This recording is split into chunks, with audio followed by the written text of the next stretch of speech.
ఇప్పుడున్న టైంలో చూస్తుంటే సుహాస్ సినిమా వస్తుందంటే ప్రతిసారి అందరూ ఈగర్గా వెయిట్ చేస్తూనే ఉంటారు. అంటే తన సినిమాలు తను ఎంచుకునే కథలు చాలా స్పెషల్గా ఉంటాయి, ప్రతి ఒక్కరిని ఆకట్టుకునేలాగా ఉంటాయి. ఇంకొకటి ఏంటంటే అందులో ఒక స్టోరీ లైన్ అందులో కంపల్సరీ ఆలోచించే విధంగా ఉంటుందన్నమాట.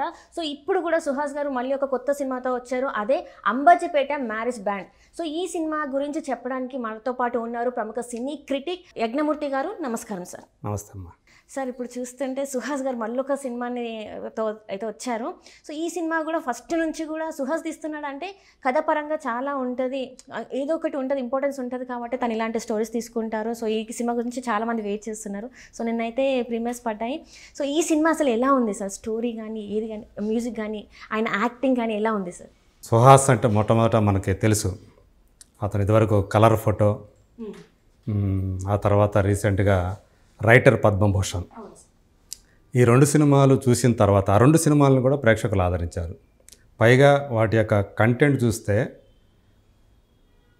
ఒక అభిరుచి కలిగినటువంటి, ఒక టేస్ట్ ఉన్నటువంటి డైరెక్టర్స్ కానివ్వండి, ప్రొడ్యూసర్స్ కానివ్వండి, అలాగే ఒక హీరో.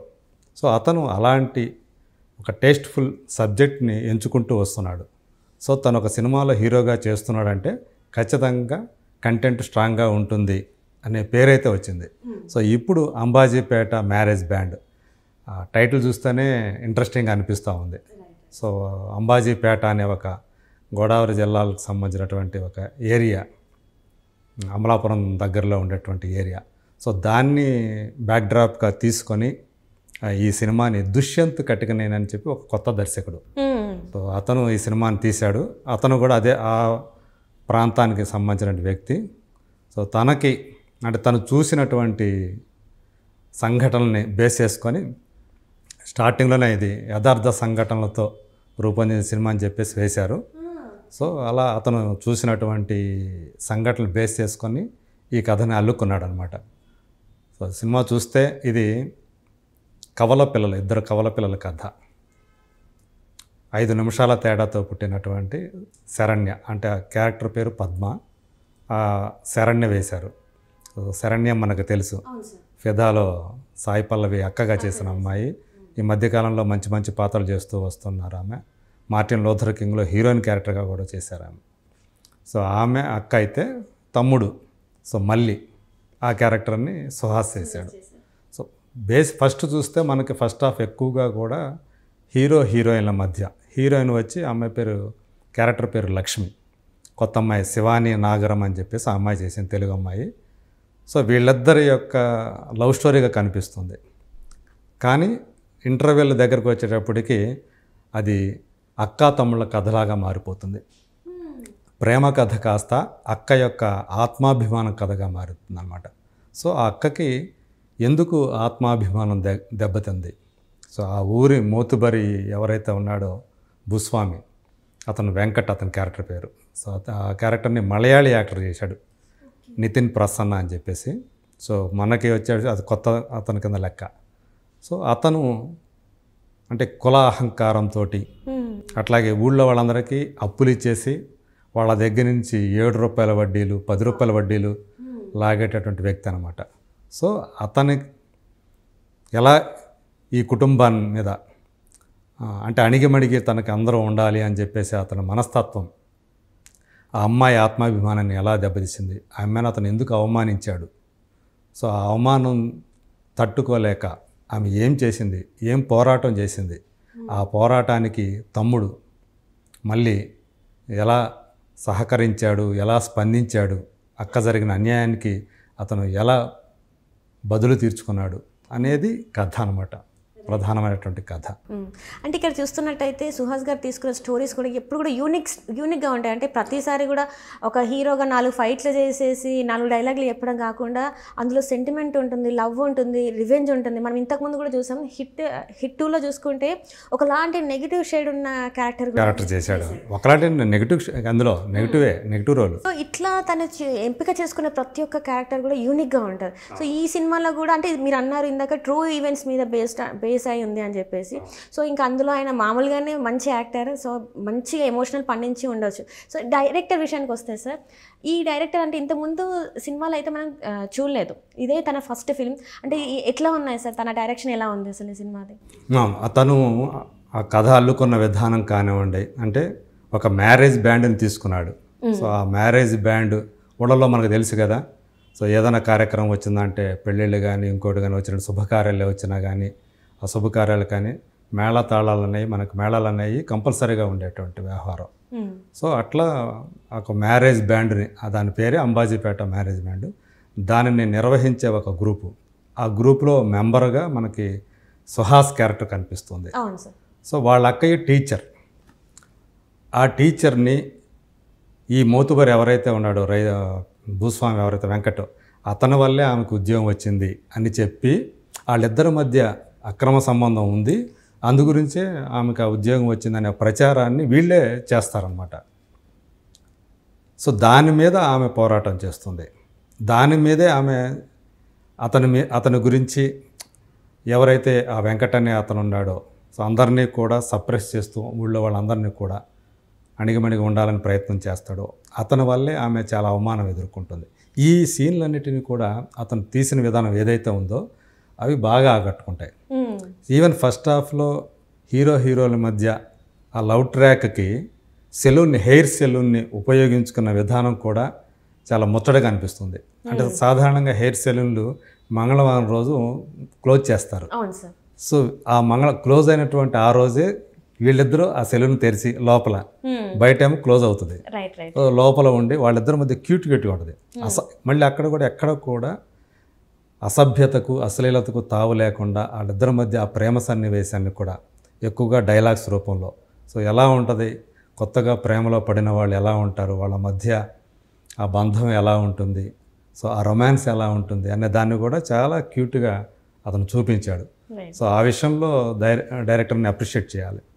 ఈవెన్ ఏదైతే ఆ అమ్మాయి శరణ్య క్యారెక్టర్ పద్మ ఎదుర్కొంటుందో ఒక అవమానాన్ని, స్కూల్లోనే అతను విలను ఆమెని పరాభవిస్తే ఆ పరాభవానికి ఆమె ఎలా తల్లడిల్లిపోతుంది. సో ఆమెను ప్రేమించిన ఇంకొక అబ్బాయి, అతను హీరో స్నేహితుడే. సో అతను ఏం చేశాడు, అప్పుడు అతను ఎలా స్పందించాడు, ఇలాంటి సీన్లన్నింటిని కూడా అతను రాసుకున్న విధానం. అంటే ఆ అమ్మాయి పద్మ అనే అమ్మాయిని ఆమె గోడల మీద ఎక్కుతూ ఉంటుంది అనమాట. కొంతమంది కావాలని ఆకుతాయి పిల్లలు. ఇతను ఆమెను మూగగా ఆరాధిస్తూ, మౌనంగా ఆరాధిస్తూ ఎలా ఆమెను ఒక సందర్భంలో కాపాడుకున్నాడు. ఇవన్నీ కూడా అతను తీసిన విధానం మంచిగా ఆకట్టుకుంది. కాకపోతే కొన్ని సీన్లో, అంటే ఫస్ట్ టైం డైరెక్టర్ కాబట్టి అతను ఇదివరకు షార్ట్ ఫిల్మ్స్ తీసినటువంటి అతను. సో కొన్ని సీన్లలో సపోజ్ ఒక హెయిర్ కట్ చేయాలి ఒక చిన్నపిల్లాడికి లేదంటే విలన్కి. సో ఆ హెయిర్ కట్ చేసే విధానంలో, మామూలు హెయిర్ కట్ చేస్తే చిన్నపిల్లలకి ఎలా చేస్తారు, మొత్తం నిండుగా దగ్గరగా కొట్టేస్తారు. అలా కాకుండా ఎలా ఉందో జుట్టు అలాగే ఉంటుంది అతను క్రాఫ్ట్ చేసిన తర్వాత కూడా. ఇలాంటి చిన్న అవి పక్కన పెడితే మిగతా అంతా కూడా అన్ని విషయాల్లో కూడా అతను చాలా మెచ్యూరిటీగానే సినిమాని తీశాడని చెప్పచ్చు. క్లైమాక్స్ని కూడా ఎమోషనల్గా తీశాడు. కాకపోతే అతను ఆ క్లైమాక్స్ చివరికి విలన్ పాత్రకి ఏదైతే అతను ముగింపు ఇచ్చాడో అది కొంచెం అసమంజసంగా ఉంటుంది. అంటే కొంచెం అన్యాచురల్గా అనిపిస్తుంది. బట్ అయినప్పటికీ కూడా కన్విన్సింగ్గా ఉంటుంది అది. సో అది తప్పితే మిగతా అంతా కూడా అతను డైరెక్షన్ బాగా చేశాడని చెప్పాలి.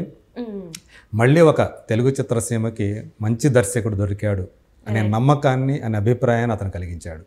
సో అలాగే మ్యూజిక్ అంతా ఎలా ఉంది సార్? శేఖర్ చంద్ర అతను ఎప్పటి నుంచో దాదాపు 2 దశాబ్దాల నుంచి అతను పోరాటం చేస్తున్నాడని చెప్పాలి. ఎక్కువగా థ్రిల్లర్స్కి అతను సంగీతం అందించాడు. ఒక చిన్న సినిమాల నుంచి మీడియం బడ్జెట్ సినిమాలకు అందిస్తూ వచ్చాడు. కానీ అతనికి సరైన బ్రేక్ ఎంతవరకు రాలేదు. సో ఈ సినిమాలో మాత్రం అతని మ్యూజిక్ పెద్ద ఎసెట్ సినిమాకి. ఆ టైటిల్ సాంగ్ కానివ్వండి, అంబాజీపేట మ్యారేజ్ బ్యాండ్ అనేది, అలాగే గుమ్మ అనే ఒక సాంగ్, అవి బాగా పాపులర్ అయిపోయాయి. ఆ పాటల్లో మామూలుగా సుహాస్ డ్యాన్సర్ కాదు, కానీ అతను వేసిన డ్యాన్స్ కూడా నచ్చేటట్లుగా అందరికీ నచ్చింది. ఆ ట్యూన్స్ కానివ్వండి, అలాగే బ్యాక్గ్రౌండ్ స్కోర్ కూడా చాలా ఎఫెక్టివ్గా ఉండే అనమాట. అంటే ఎమోషనల్ సీన్స్లో అతను ఇచ్చినటువంటి బీజియం వాటిని ఎలివేట్ చేసింది, ఆ ఎమోషనల్ సీన్స్ని. సో సో ఆ మేరకు ఈ సినిమా సంబంధించి శేఖర్ చంద్ర 100% తన అంటే బలంగా మారాడు సినిమాకి. సో ఈ సినిమా తర్వాత అతనికి మంచి మంచి అవకాశాలు వస్తాయని చెప్పేసి నేను అనుకుంటున్నాను.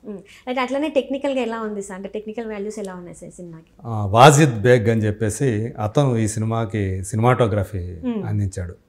సో చాలా న్యాచురల్గా ఆ ఊరిని ఎలా చూపించాలో సో అలా చూపిస్తూ, ఎమోషనల్ సీన్స్ని ఎలా చూపించాలో అలా చేసి, అలాగే రొమాంటిక్ సీన్స్ని సో అవి కూడా ఎక్కడ క్లోజప్ షాట్స్ పెట్టాలో ఇవన్నీ కూడా బాగా తెలిసిన వ్యక్తిలాగా, అంటే దర్శకుడి యొక్క ఆ సినిమాలో తను ఏం చెప్పదలుచుకున్నాడు, ఏ సీన్ ఎలా ఎలివేట్ చేయాలనుకుంటున్నాడో బాగా అర్థం చేసుకొని దానికి తగ్గట్లుగా అతను కెమెరా పనితనాన్ని చూపించాడు.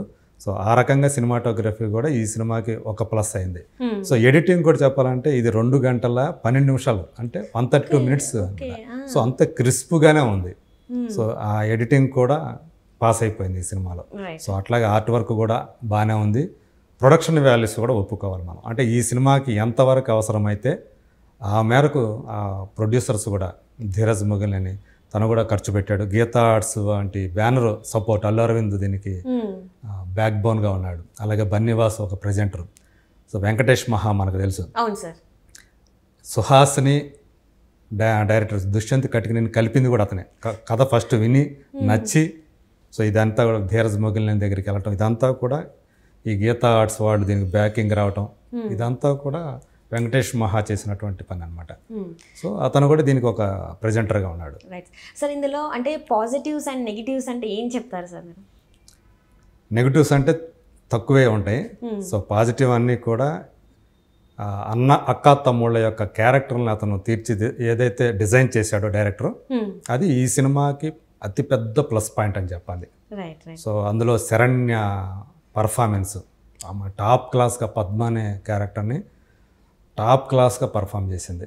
సో ఫస్ట్ సుహాస్ కంటే కూడా ఎక్కువగా ఈ సినిమాతో ఆమెకి శరణ్యకి ఎక్కువ మార్కులు పడతాయి. అంటే సినిమా అంతా కూడా ఇంటర్వెల్ దగ్గరకు వచ్చిన దగ్గర నుంచి చివరి దాకా కూడా ఇక ఆ అమ్మాయి క్యారెక్టరే డ్రైవ్ చేస్తుంది కథని. సో ఆత్మాభిమానం అనేది ఒకవైపు అక్రమ సంబంధం అనే దాన్ని బేర్ చేస్తూ, అంటే ఆపాదించబడినటువంటి నిజమైనది కాదు, సో దాన్ని బేర్ చేస్తూ ఇంకోవైపు తన ఆత్మాభిమానాన్ని కాపాడుకోవడానికి ఆ అమ్మాయి చేసిన పోరాటం, ఇదంతా కూడా చాలా బాగా సినిమాకి ఒక ఎసెట్ అయింది. అది ప్లస్ అయింది అనమాట. సో సుహాసు శరణ్య నటన, వాళ్ళిద్దరి యొక్క క్యారెక్టరైజేషన్స్, అట్లాగే స్క్రీన్ ప్లే, ఇంకోవైపు సంగీతం, సినిమాటోగ్రఫీ, ఇలా ఇవన్నీ కూడా ఈ సినిమాకి ప్లస్ పాయింట్సే. సో మైనస్ పాయింట్స్ అని చెప్పుకోవడానికి అంటే హీరోయిన్ల మధ్య ప్రేమ సన్నివేశాలు ఏవైతే ఉన్నాయో అవన్నీ క్యూట్గా వచ్చాయి. కానీ ఒక చివరికి వచ్చేటప్పటికి మనకు కొంచెం ఉసూరు అనిపించేటువంటి సీన్ కూడా ఉంటుందన్నమాట. సో అది నేను చెప్పాను కదా, అక్కడక్కడ కూడా అతని అంటే ఫస్ట్ టైం డైరెక్టర్ కాబట్టి కొంచెం అన్యాచురల్గా అనిపించే సీన్లు కొన్ని ఉన్నాయి. అవి తప్పితే ఈ సినిమాకి ప్లస్ పాయింట్స్ ఎక్కువ అని చెప్పాలి. ఓవరాల్గా మీరు ఎన్ని స్టార్స్ ఇస్తారు సార్ ఈ సినిమాకి? నేను 3.5 అవుట్ ఆఫ్ 5 3.5 ఇస్తాను. సో ఇది చూసిన వాళ్ళు మాత్రం ఖచ్చితంగా సాటిస్ఫై అవుతారు.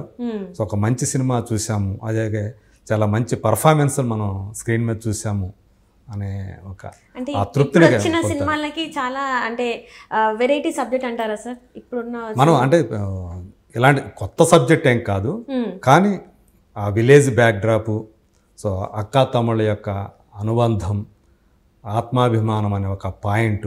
సో మనం చాలా సినిమాలు, లవ్ స్టోరీలు ఎన్ని సినిమాల్లో మనం చూడలేదు, వేల సినిమాలు వచ్చాయి. ఇందులో ఆ కొత్తదనం అనేది లవ్ స్టోరీలో ఏం లేదు. కానీ ఇక్కడ ఏదైతే ఆత్మాభిమానం అనే ఒక పాయింట్ తీసుకున్నాడో, ఒక అమ్మాయి ఆత్మాభిమానం, అది ఈ సినిమాకి భిన్నంగా మార్చింది ఈ సినిమాని. సో అట్లాగే శరణ్య